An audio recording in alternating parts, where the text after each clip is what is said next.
Nalangoy ang Surigao Channel para isulong ang pangangalaga sa karagatan.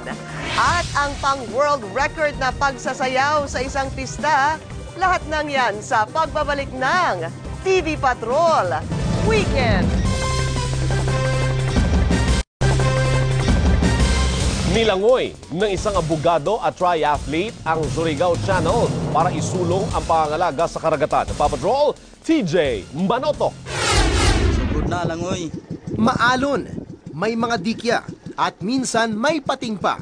Yan ang Surigao Channel. Kaya naman kakaunti lang ang sumusubok na langoyin ito.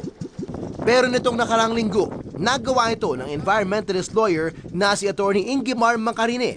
Natapos niya ang paglangoy mula Barangay Buenavista sa Hicdop Island papuntang Barangay Punta Bilar sa Surigao City. Sa loob ng 3 oras at 38 minuto, ang haba ng linangoy niya ay 12.82 kilometers. 2 kilometers away na lang. Pagod na ako. Nisip ko yung family ko na naghihintay doon sa dulo. Kaya yun ang inspiration ko na tapusin ko talaga.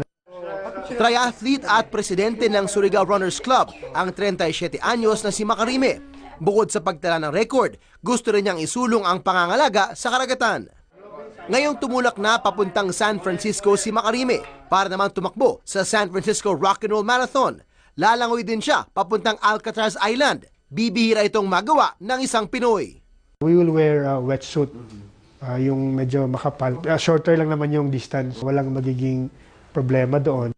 At pagbalik niya ng Pilipinas, balak niya at ng mga kasama niya sa Surigao na lumangoy ng 20 kilometers mula Visayas hanggang Mindanao. TJ Manotok, Patrol na Pilipino.